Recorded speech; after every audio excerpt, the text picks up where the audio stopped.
வாங்க ஃப்ரெண்ட்ஸ், நம்ம பீஃப் எப்படி வைக்கிறதுன்னு பார்க்கலாம். நிறைய வீடியோகள் பீஃப் ரோஸ்ட் நான் போட்டிருப்பேன். இது கொஞ்சம் வித்தியாசமாக நான் போட்டிருக்கேன்.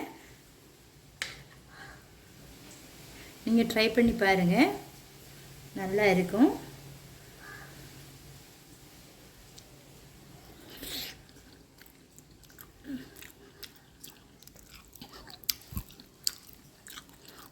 வா சூப்பர்.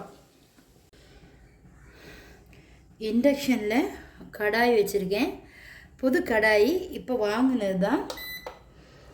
ஷார்ட்ஸ் வீடியோ போட்டிருக்கேன், பாருங்கள். லிங்க் டிஸ்கிரிப்ஷனில் கொடுக்குறேன். இப்போ நம்ம ஆயில் விட்டுடலாம். கோகோனட் ஆயிலு 2 வெங்காயம் போட்டாச்சு. நம்ம வதக்கி விட்டுக்கலாம். 1/2 ஸ்பூன் சால்ட்டு போட்டுடலாம். 2 தக்காளி பழம் கட் பண்ணி வச்சுருக்கேன், அதையும் போட்டுடலாம்.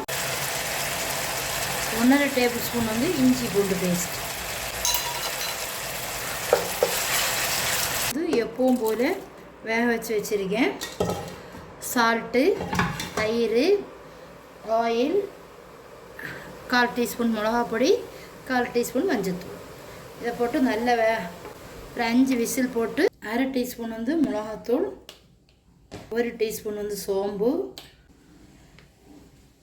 1 டீஸ்பூன் மல்லி, 1/4 டீஸ்பூன் மஞ்சத்தூள், 1/2 teaspoon pepper, 1/2 teaspoon garam masala. நான் காரம் குறைச்சி தான் போட்டிருக்கேன், 2வது சொல்கிறேன்.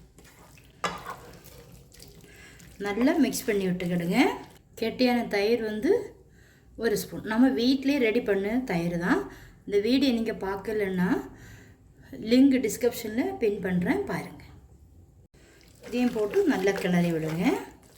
ஒரு பேன் வச்சு அதில் 2 டேபிள் ஸ்பூன் கோகோனட் ஆயில் விட்டு அதில் அரை ஸ்பூன் சின்ன ஜீரகம் போட்டு, ஒரு கைப்பிடி சின்ன வெங்காயம் போட்டு நல்லா வதக்கினதுக்கப்புறம் வத்தல் மிளகாயும் போட்டுக்கிறேங்க. காரத்துக்கு தகுந்தபடி எடுத்து அதையும் சில்லி போட்டு நல்லா வதக்கிக்கிறேங்க. வதக்கி நல்லா ஆற விட்டுக்கிறேங்க. ஆறினதுக்கப்புறம் மிக்ஸி ஜாரில் சேர்த்து குறவரப்பாக லைட்டாக வதக்கி விட்டுக்கிறேங்க. இப்போ நம்ம மிக்ஸி ஜாரில் குறவரப்பாட்டு அரைச்சதை இதில் சேர்த்துடலாம். சேர்த்து கொஞ்சம் கிண்டி விட்டுருங்க. இந்த பச்சை வாசனை போகிற மாதிரி. நம்ம சின்ன வெங்காயம் இன்னும் டேஸ்ட்டு கொடுக்கறதுக்கு தான் இதில் சேர்த்தது. வெங்காயம் சேர்க்கும்போது குறைவா சேர்த்துடுங்க. லைட்டாக தண்ணி தெளிச்சிடுங்க. கூட மல்லி இலை, புதினா இலை எல்லாம் போட்டுவிடுங்க. போட்டு நல்லா கிளறி விடுங்க.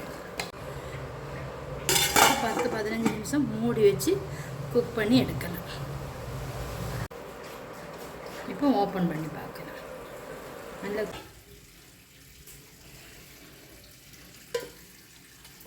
நீங்களும் ட்ரை பண்ணி பாருங்கள்.